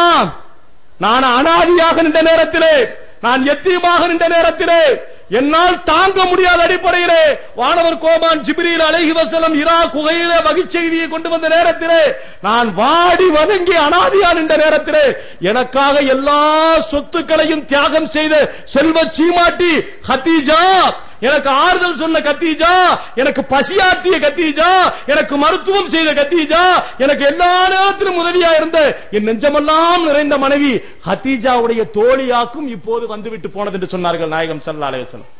சொல்லிட்டு சொன்னாங்க, சொன்ன உடனே ஆயிஷா ரலியல்லாஹு கடகடன்னு அழுக ஆரம்பிச்சிட்டாங்க. அழுக ஆரம்பிச்சுட்டு ரசூலுல்லாஹ் சொன்னாங்க, யா ரசூலுல்லாஹ் என்ன மன்னிச்சுக்கங்க. நபிகள் நாயகம் ஸல்லல்லாஹு அலைஹி வஸல்லம் சொன்னாங்க, நான் மன்னிப்பதற்கு கதீஜாவும் இல்லை, வந்த பெண்மணியும் போயிட்டாங்க, உன்னுடைய வார்த்தையை கடலிலே போட்டால் கடலே நாசமாகிவிடும், போய் சஜிதால விழுந்து துவா செய்யுன்றாங்க ரசூலுல்லாஹ். சஜிதாவில் விழுந்து துவா செய்யுங்கள் என்று சொன்னார்கள் நாயகம் ஸல்லல்லாஹு அலைஹி வஸல்லம். இன்னைக்கு நாம எங்க இருந்து துவா செய்யறோம்? காலையில ஆரம்பிச்சா நைட்டு வரைக்கும் புறம் பேசுறது, பித்தனா பேசுறது, பசாது பேசுறது, இதுலதான் நம்ம பொழப்புக்கு பூரா ஓடிக்கிட்டு இருக்குது. என்னுடைய அருமை தாய்மார்களே, நம்மளுடைய வாழ்க்கையினுடைய எல்லா சூழ்நிலைகளிலையும் அல்லாஹ்வுடைய தீன் ஆட்சி செய்யணும். அல்லாஹ்வுடைய வார்த்தை குர்ஆன், நபிகள் நாயகம் ஸல்லல்லாஹு அலைஹி வஸல்லம் சொன்னார்கள், எந்த ஒரு வீட்டிலே மக்ரிபுடைய நேரத்திலே குர்ஆன் ஓதப்படுகிறதோ, எந்த வீட்டிலே மக்ரிபுடைய நேரத்திலே சூரத்துல் பக்ரா திருக்குரானுடைய பெரிய அத்தியாயம் 286 வசனங்களை கொண்ட திருமறை குரானுடைய பக்ராவுடைய அத்தியாயம் எந்த வீட்டிலே ஓதப்படுகிறதோ அந்த வீட்டை விட்டு சைத்தான் விரண்டு ஓடுகிறான் என்று நாயகம் ஸல்லல்லாஹு அலைஹி வஸல்லம் சொன்னாங்க. சாயந்தர நேரம் ஒழுவு செஞ்சு தொழுதுட்டு சல்லால உட்கார்ந்து அல்லாஹ்வை நினைவு கூறி திருக்குரானை எடுத்து வச்சு அல்பக்ராவுடைய அத்தியாயத்தை ஓதுற வீடு எத்தனை வீடு?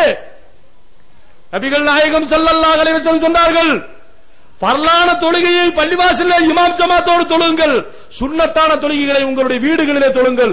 அல்லாஹ்வை நினைவு கூறாத வீடு பாலடைஞ்ச கபிரிஸ்தானுக்கு சமம் என்று சொன்னார்கள் நாயகம் ஸல்லல்லாஹு அலைஹி வஸல்லம். அல்லாஹ்வுடைய நினைவில்லாத வீடு, தீன் இல்லாத வீடு, திக்ர் இல்லாத வீடு பாலடைஞ்ச கபிரிஸ்தான்ல என்ன இருக்கும்? ஆந்தையும் நரியும் பலவிதமான விசஜந்துக்களும் இருக்கும், அதுக்கு சமம் என்று சொன்னார்கள் நாயகம் ஸல்லல்லாஹு அலைஹி வஸல்லம். என்ற அருமை சகோதரிகளே, டிவியுடைய மோகத்திலிருந்து மீண்டு விடுங்கள், அதுல அந்த அனாச்சாரமான செயல்களிலிருந்து மீண்டு விட்டு மக்ரிபுடைய நேரங்களிலே சீரியல்களுடைய ஒலிகள் ஒலிப்பதற்கு பதிலாக அல்லாஹ்வுடைய வார்த்தை, அல்லாஹ்வுடைய அந்த வேத வரிகள் உங்களுடைய வீடுகளிலே முழங்குவதற்கு நீங்கள் இந்த நேரத்திலே உறுதி எடுத்துக் கொள்ளுங்கள். யா அல்லாஹ், எங்களுடைய ஊரிலே பள்ளிவாசல் வந்து விட்டது, பள்ளிவாசல் புதுப்பொழிவு விட்டு விட்டது, ஆண்கள் எல்லாம் பள்ளியிலே தொழுவார்கள், அதே நேரத்தில் நாங்கள் வீட்டிலே தொழக்கூடியவர்களாகவும் திருமறை குர்ஆனை எடுத்து வைத்து ஓதக்கூடியவர்களாகவும் யா அல்லாஹ் எங்களுடைய ஊரில் உள்ள கஷ்டங்கள், எங்களுடைய ஊரில் உள்ள பலா முசீபத்துகள், எங்களை சூழ்ந்துள்ள கஷ்டங்கள், நோய் கொடுமைகள், வேதனைகள் எல்லாம் விட்டு காப்பாற்றி யா அல்லாஹ் பிரார்த்தனை பண்ணக்கூடிய தொழுகை உள்ள வீடுகளாக உங்களுடைய வீடுகளை மாற்றுங்கள் தன்மை தாய்மார்களே. அதே போன்று ஆண்கள் பள்ளிவாசலை கட்டினோம், விழாவிலே கலந்து கொண்டோம், உரையை கேட்டோம், கலைந்து போனோம் உண்டு இல்லாமல் யா அல்லாஹ் என்னுடைய உயிர் போகக்கூடிய நேரத்திலே நான் தொழுகையில ருக்கூல் இருக்கும் போது என்னுடைய உயிர் போக வேண்டும். யா அல்லாஹ் என்னுடைய ரூஹ் பிரியக்கூடிய நேரத்திலே, நான் சஜிதாவில் இருக்கக்கூடிய நேரத்திலே என்னுடைய ரூஹ் பிரிய வேண்டும். யா அல்லாஹ் நான் மக்ரிபுடைய தொழுகையிலே ஒழுவு செய்து விட்டு தொழுகைக்கு இருக்கின்ற நேரத்திலே என்னுடைய உயிர் போக வேண்டும் என்கிற அடிப்படையிலே தொழுகையை நிலைநாட்டுங்கள். தொழுகை இல்லைன்னா ஒண்ணுமே இல்லை. நாம நினைச்சுக்கிட்டு இருக்கிறோம் என்னென்ன முஸ்லீமுக்கும் முஸ்லீம் அல்லாதவங்களுக்கும் வித்தியாசம் என்னன்னு நாம நினைச்சிட்டு இருக்கிறோம். ராமசாமின்னு சொன்னா அவரு முருகனை விநாயகனை வணங்குறவரு, ரஹமத்துல்லான்னு சொன்னா அல்லாஹ் வணங்குற நம்ம முஸ்லீம் நம்ம நினைச்சிட்டு இருக்கிறோம். இது அல்ல.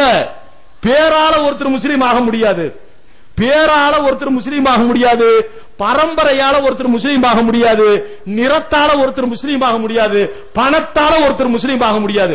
உண்மையான முஸ்லீமா எப்படி ஆகணும்னு சொன்னா, ஏன்னா பேரால முஸ்லீம் ஆகணும்னு சொன்னா என்ன அருமை சகோதரர்களே, நபிகள் நாயகம் ஸல்லல்லாஹு அலைஹி வஸல்லம் பேர் வைக்கிறதுக்கு ஒரே ஒரு அளவுகோலை தான் சொன்னாரு. பேர் வைக்கிறதுக்கு அரபியில தான் நீங்க பேர் வைக்கணும்னு எங்க சொல்லப்பட்டிருக்குது இஸ்லாத்துல? இல்ல. ஏன்னு கேட்டீங்கன்னா என் அருமை சகோதரர்களே, அழகான பேரை வையுங்க ரசூலுல்லாஹ், அர்த்தமுள்ள பேரை வைன்னு சொன்னாங்க ரசூலுல்லாஹ். அப்படி அரபியில தான் பேர் வைக்கணும்னா சுகர்னோ என்று பேர் வச்சாங்களே மலேசியாவில் பிரதமர் அவரு, பிரதமரா இருந்தவர் தானே, அதிபரா இருந்தவர். சுகர்தோ என்ன அரபியா? சரி, இப்ராஹிம்னு பேர் வச்சிருக்கீங்களா நிறைய பேரு, அதுக்கு என்ன அர்த்தம் தெரியுமா? அர்த்தமே இல்ல அரபியில. இஸ்மாயில்னு பேர் வச்சிருக்கிறமே, அர்த்தம் இருக்குதா? அர்த்தம் இல்ல. இதெல்லாம் பேருக்கு, இதுக்கு பேருக்கு என்ன காரணம் தெரியுமா? இப்ராஹிம் அலைஹிஸ்ஸலாத்தை இந்த உம்மத்து நினைவு கூற வேண்டும் என்பதற்காக, இஸ்மாயில் அலைஹிஸ்ஸலாத்தை இந்த உம்மத்து நினைவு கூற வேண்டும் என்பதற்காக, அப்ப அதுக்காகத்தான் பேர் வைக்கிறோம். பேர் வச்சா பேரால ஒருத்தர் முஸ்லீம் ஆக முடியாது. ஏன்? அகில இந்திய RSS உடைய செய்தி தொடர்பாளராக இருக்கக்கூடியவர் முக்தார் அப்பாஸ் நக்வி கிட்டத்தட்ட ஒரு ஆலிம்ஸ் அளவுக்கு பல்கலைக்கழகத்தில் படிச்சிருக்காரு. எது? நதுவத்துல் உலமால. அவர் தான் அகில உலக RSS உடைய செய்தி தொடர்பாளர். அவர் முஸ்லீம் ஆயிர முடியுமா? அதே நேரத்தில் பேரு வச்சுக்கிட்டா ஆகாது. ஒரு பழமொழி சொல்லுவாங்க, பேரு தான் சுல்தான், செயல் பூரா சைத்தான். அப்படி பேரால ஆயிட முடியாது. அதே மாதிரி நீங்க பாத்தீங்கன்னு சொன்னா, குர்ஆன்ல ஆண்களுக்கு 4 திருமணத்துக்கு அனுமதி கொடுத்திருக்கிறான்ல அல்லாஹ். அதே மாதிரி ஒரே டைம்ல 4 திருமணம் பண்ணிக்கிறதுக்கு பெண்களுக்கு அனுமதி கொடுக்கணும்னு சொன்னா, தஸ்ரீமா நசீரின் என்று சொல்லக்கூடிய ஒரு மூதேவி, வங்காளதேசத்தை சேர்ந்த ஒரு எழுத்தாளர், உலகம் பூரா இன்னைக்கு உயிருக்கு பயந்து சுத்திக்கிட்டு இருக்கிறான். இன்னைக்கு இந்தியா அடைக்கலம் கொடுத்து வச்சிருக்குது. அவரை முஸ்லீம் சொல்ல முடியுமா? சொல்ல முடியாது. எப்படி சொல்ல முடியும்? பெயரால ஒருவர் முஸ்லீம் ஆக முடியாது. ஏன்னா பெயருக்கு எல்லாம் வித்தியாசம் இருக்குது. பெயருக்கு எல்லாம் பெயர் ஒண்ணும் கிடையாது. தமிழ் பெயர்ல பாத்தீங்கன்னு சொன்னா முருகன் பேர் இருக்கு. நம்ம முருகன் பேர் வச்சிருக்கிறோம். அர்த்தத்துல அசனுன்னா முருகன். ஏன்னா அழகுன்ற சொல்லுக்கு முருகானுங்குவான். அழகுன்னா அசனு. அப்துல் ஹசன்னா அல்லாஹ்வுடைய அடிமை அழகன். புகழப்படக்கூடியவர் முகமது ஹசன், புகழப்படக்கூடியவருடைய வழியை பின்பற்றக்கூடிய ஹசன். அப்ப என்னன்னா பேர்ல ஒண்ணு ஆக முடியாது. பேர் அர்த்தமுள்ள பேரை வைக்க சொன்னாங்க ரசூலுல்லாஹ். கட்டையன் சுட்டையன் மொட்டையன்லாம் வைக்காம நல்ல பேர் அர்த்தமுள்ள பேரை வச்சு கூப்பிடுன்னு சொன்னாங்க. அது எந்தெந்த மொழியில நம்ம வாழ்றோமோ அந்தந்த மொழியில வச்சுக்கலாம். கதிரவன் வைக்கலாம், அப்துல் கதிரவன் வைக்கலாம், அதே மாதிரி வைக்கலாம், அப்துல் சந்திரன் வைக்கலாம், வச்சுக்கலாம். பேர்னால ஒருத்தர் முஸ்லீம் ஆக முடியாது, செயலால் தான் முஸ்லீம் ஆக முடியும். யாதான் சொன்னாங்க ரசூல் ஸல்லல்லாஹு அலைஹி வஸல்லம். என்னன்னு? ஒரு மனிதனுடைய கடைசி வார்த்தை கலிமா லா இலாஹா இல்லல்லாஹ் முஹம்மது ரசூலுல்லாஹ் என்று சொல்லக்கூடிய கலிமா தன்னுடைய உள்ளத்துல இருந்து நாவல மொழிஞ்சவனா உள்ளத்துல இருந்தவனா மௌத்தா போனான்னா சொர்க்கம் உறுதின்னு சொல்லி ரசூல் ஸல்லல்லாஹு அலைஹி வஸல்லம் சொன்னாங்க. நம்ம எல்லாம் நினைச்சிட்டு இருக்கிறோம் 2 வார்த்தை தானே கடைசியில சொல்லிக்கலாம் அப்படின்ட்டு. அந்த நேரம் சொல்லக்கூடிய நேரமா ஷக்ராத்துல் மவுத் என்று சொல்லக்கூடிய நேரமா என் அருமை சகோதரர்களே, அந்த நேரம் அப்படிப்பட்ட நேரம் இல்ல. மலமும் ஜலமும் நம்மளை அறியாமல் வெளியேறக்கூடிய அந்த மலக்குள் மௌத்த பார்த்த பயத்துல மலமும் ஜலமும் வெளியேறக்கூடிய அபாயகரமான நெருக்கடியான இக்கட்டான அந்த நிலை. அந்த நேரத்துல களிமா சொல்லணும்னு சொன்னா வாழ்க்கையில களிமாவுக்கு உட்பட்டு நம்ம வாழ்ந்திருக்கணும். அல்லாஹ்வை மட்டும் வணங்கி இருக்கணும், அல்லாஹ்வுக்கு மட்டும் கட்டுப்பட்டு இருக்கணும், ரசூல் ஸல்லல்லாஹு அலைஹி வஸல்லம் முழுமையாக பின்பற்றி இருக்கணும். தொழுகையாளியாக இருந்து மரணிச்சிருந்தோம்னு சொன்னா நோன்பு வைக்கக்கூடியவராக, தொழுகையாளியாக, வசதி படைத்தவர்கள் ஹஜ்ஜை நிறைவேற்றக்கூடியவர்களாக, ஜக்காத்துடைய அளவை அடைந்தவர்கள் ஜக்காத்தை கொடுத்தவர்களாக, அல்லாஹ் சொன்ன கட்டளையினுடைய அடிப்படையில் எவர் வாழ்ந்து மௌத்தாகிறார்களோ அதான் அல்லாஹ் சொல்றான். யா அய்யுஹல்லதீன ஆமனு தக்குல்லாஹ், ஓ ஈமான் கொண்ட மக்களே என்னை அஞ்சக்கூடிய விதத்தில் அஞ்சுங்கோங்கறான் அல்லாஹ். அது என்னது அஞ்சக்கூடிய விதத்தில் அஞ்சுன்னு அர்த்தம்? எப்படி அஞ்சுன்னு? தொழுகையில நிக்கும் போது அல்லாஹ் அக்பர்னு நிக்கும் போது எப்படி நீ பயப்படுறையோ அதே மாதிரி அடுத்தவங்க கிட்ட பேசும்போதும், பொய் பேசும்போதும், புறம் பேசும்போதும், தொழுகையில நிக்கும் போது எந்த அல்லாஹ் பார்த்துக்கிட்டு இருந்தானோ அதே அல்லாஹ் இப்பவும் என்னை பார்த்துட்டு இருக்கிறான்னு அந்த நேரத்திலேயே அஞ்சணும். எடை நிறுவ போடக்கூடிய நேரத்தில், இடையில மோசடி பண்ண நேரத்தில், அந்த நேரத்திலேயே அல்லாஹ் அஞ்சணும். கஷ்டம் தாங்க முடியல, வேற வழி இல்ல, நான் வட்டி தான் வாங்கினா தான் என்னோட பிசினஸ் பண்ண முடியும், வட்டிக்கு போகக்கூடிய நேரத்தில் அல்லாஹ் ஹராமாக்கி இருக்கிறான். வட்டியின் பக்கம் போகக்கூடாது. ஒருவேளை சோறு இல்லாம மௌத்தானாலும் சரி, வட்டி ஹராம, பண்டிகரியை விட கேவலமான வட்டி பக்கம் நான் போக மாட்டேன் அப்படின்னு அந்த நேரத்தில் அஞ்சணும். அதே நேரத்தில் இளைஞர்களா இருக்கிறீங்க, கல்யாணம் பண்ணும் போது எப்படி அஞ்சணும்? யா அல்லாஹ் வாத்து நிஷாக சதக்காத்துகின்றனர்களா, நீங்க மனம் முடிக்கக்கூடிய மணமகளுக்கு மகர் தொகையை வாரி குடுன்னு அல்லாஹ் சொல்றான். யா அல்லாஹ், உன்னுடைய கட்டளையை நிறைவேற்றுகின்ற முகமாக மகர் தொகையை நான் வாரி கொடுத்து என் சக்திக்கு முடிஞ்ச வரைக்கும் மகர் தொகையை நான் கொடுத்து கல்யாணம் பண்ணுவேன். என் மாமனார்ட்ட காசு வாங்க மாட்டேன், என் மாமியாட்ட காசு வாங்க மாட்டேன், பொம்பளை வீட்டுல காசு வாங்கிட்டு நான் திருமணம் பண்ண மாட்டேன். ஆண்மையோடு சுயமரியாதையோடு தன்மானத்தோடு ஒரு உண்மை மூமினாக இருந்து மகர் கொடுத்து நான் எளிமையான அடிப்படையில் மனம் முடிப்பேன்னு ஆண்கள் என்ன பண்ணணும், முடிவு செய்யணும். இப்படி எல்லா நேரங்களிலும் அல்லாஹ்வை அஞ்சக்கூடிய விதத்திலே அஞ்சி வலா தமுத்துன்ன இல்லாவா அன்து முஸ்லிமூன், முஸ்லிமாக இல்லாம நீ மௌத்தா போயிராதேன்னு அல்லாஹ் சொல்றான் குர்ஆன்ல. அல்லாஹ் அக்பர். முஸ்லிமாக இல்லாம நீ மௌத்தா போயிராத. அப்படிப்பட்ட ஒரு மௌத்து வந்துருச்சுன்னு சொன்னா அல்லாஹ் காப்பாத்தணும், நரகத்துக்கு செல்லக்கூடிய அந்த நிலையில இருந்து காப்பாத்தணும். பள்ளிவாசல் எதுக்கு? பள்ளிவாசல் எதுக்கு? இந்த பள்ளிவாசலின் மூலம் இந்த மஹல்லாவாசிகள் சொர்க்கத்துக்கு போக வேண்டும். ஆண்களும் பெண்களும் குழந்தைகளும் நாளைக்கு மறுமையில சொர்க்கத்துக்கு போறதுக்கு தான் இந்த பள்ளிவாசல் என்பதை உணர்ந்து பள்ளிக்கு கொடுக்க வேண்டிய கண்ணியத்தை கொடுத்து அல்லாஹை அஞ்சுகின்ற விதத்திலே அஞ்சி உண்மை முஸ்லிம்களாக வாழ்ந்து முஸ்லிம்களாக மௌத்தா போகக்கூடிய நல்ல நசீபை அல்லாஹ் தஆலா இந்த ஊர் மக்களுக்கும் அல்ல உலகம் முழுவதும் இருக்கக்கூடிய முஸ்லிம்களுக்கு அல்லாஹ் தஆலா வழங்குவானாக என்று பிரார்த்தித்தவனாக எனது உரையை நிறைவு செய்கிறேன். வாஹிரு தாவானா அல்ஹம்துலில்லாஹி ரப்பில் ஆலமீன். அஸ்ஸலாமு அலைக்கும் வரஹ்மத்துல்லாஹி வபரகாத்துஹு.